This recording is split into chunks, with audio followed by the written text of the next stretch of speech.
uMalema wake waconfirma ukuthi uZuma uyena owamqala phansi wamfundisa ipolitiki kwaze kwafinyelela esigabeni akuso namhlanje. uMalema wake waconfirma ukuthi ipolitiki uyifundiswa uJacob Zuma umsholozi. Wakuphinda futhi lokho wakuphinda wakuconfirma nangesikhathi ekade enkandla. Niyakhumbula isikhathi setiye likazwelonke leli ekwakuthiwa uMalema uyoliphuza enkandla, waphinde waconfirma futhi nalapho uMalema ukuthi ngempela umsholozi basuka kude naye. Umsholozi uyena obeyilecture kaMalema kwezepolitiki kuze kube ilesi sikhathi la khona uMalema ehambile waye esikoleni wayoyifundela ipolitiki. Kodwa nje practically nama basics nesiqalo kanye nobuhlakani bakwa politics ongeke uzubufunde esikoleni konke wakufundiswa umsholozi, kwakuconfirm uMalema. uMalema uyena owaqala icampaign eyayithi Zuma must fall, eyisusela ePhalamende laba behlangana khona noZuma. uMalema emphoxe uZuma, uMalema amthuke uZuma, ambize ngazo zonke inhlamba. uMalema alithethise ikhehle elidala, alimemeze isinomi kanjani, alichaphe ngenhlamba njengenja phakathi ePhalamende. uZuma ekwi-most respectable position ewupresident wezwe.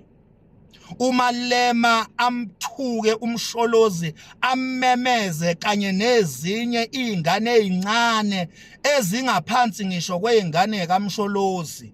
uMalema aphushe lezo ngane ukuthi makumenyezwe indoda endala nange-age nakwezepolitiki nasemqondweni.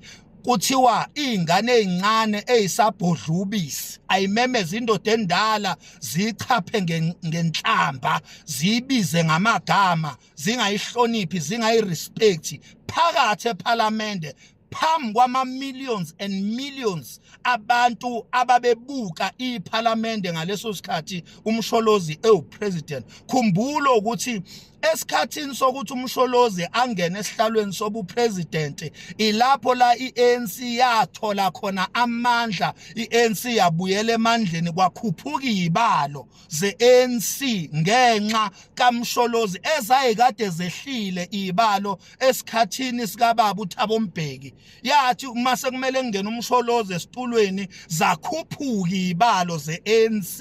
i-ANC yazuza amandla, yagaina amandla. i-ANC yathandwa umhlaba wonke, ngisho ko-overseas, ngisho i-Afrika yonke i-ANC yathandwa. Kwaba iyona eyisibuko kwezepolitiki emhlabeni ngaleso sikhathi sikaMsholozi. umsholozi wayibuyisela kuleya nto kaMandela i-ANC. Kodwa umfana omncane nezingane zakhe ikhotha mdidi zakhe lezi ezibizwa nge-EFF noFloyd Shivambu babemchapha ngenhlamba umsholozi, bemmemeza isinomi kanjani, bemmemezisa okwenja. Wathi ejika lapho uMalema wahamba waya eStellenbosch wayosayina idili nezitha zomuntu omnyama. Wasayina idili against umsholozi, wazibophezela ukuthi uzoyiqala futhi ayifeze icampaign yeZuma must fall. Nangempela wathi mayibuya eStellenbosch uMalema eseyisayinile idili, wabuya lapho uMalema washintsha izikipa ze-EFF ngemumva zabhalwa icampaign eyayithi Zuma must fall. la khona kwabonakala abelungu abebemphelezela uMalema bemxhasa bemsiza kule campaign yeZuma Must Fall. Kwabonakala abelungu for the first time begcwala italadi bestrika bethi Zuma Must Fall. Umhlaba wonke uMalema waphumelela ukufezekisa itulo lakhe kanye namabosses akhe leZuma Must Fall. Nangempela wafoswa uZuma ukuthi ehle esikhundleni, waphuma uZuma esikhundleni sobupresident. Akagcinanga lapho uMalema wamlandela uZuma noma engeseyena upresident. Siyakhumbula thina uMalema esho phambi kwethu sonke sibhekile, ama-TV ethu siwabhekile, ethi Zuma deserves to rot in jail. Ekhuluma ngekhehla elalina more than 80 years old. Wathi uMalema, that old man, that most respectable man in Africa ngaleso sikhathi, wathi uMalema, that man must rot in jail. Nangempela icampaign kaMalema yokuqeda nyango Zuma eyayimkhombe ejele uZuma engenze lutho umsholozi, kuthiwa wenze lokhu ngempela mawusubheka nawe sewuhlanganisa sewu-investigator wathola ukuthi ngempela uZuma wayengenze lutho, kodwa icampaign yepropaganda yabelungu bethumela uMalema yafezeka, uZuma waboshwa. Kwathi uZuma ulanda amaGupta, kushiwa amaGupta alandwa uMandela, kwathi walandwa uZuma. AmaGupta ayekade sebenza noThabo Mbeki, kwathiwa hayi alandwa umsholozi. Nangempela ngo-2021 ngoJuly waboshwa umsholozi. Lafezeka icebo likaMalema kanye namabosses akhe aseStellenbosch, waboshwa umsholozi. Ubufakazi baloko ungawabheka amavidiyo asakhona.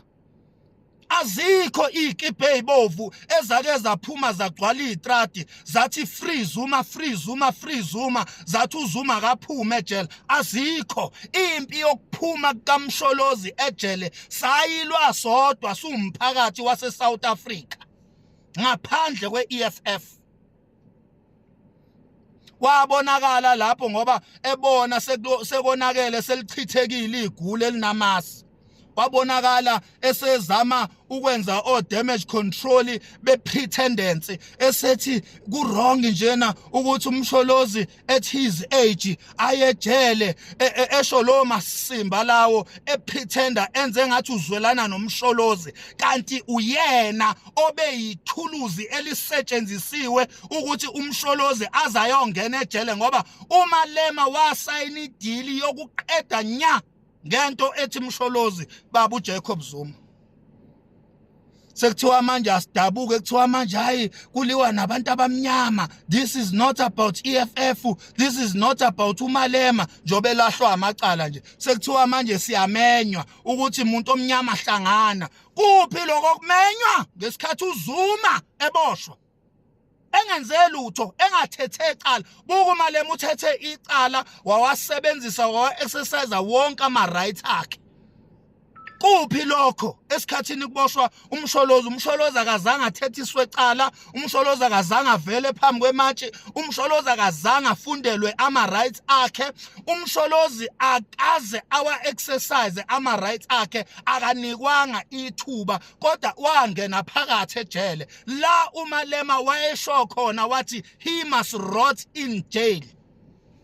Nangempela uZuma wangena ejele. South Africa loyo, thina labo esaphuma sathi aliphumi ikhehle ejele.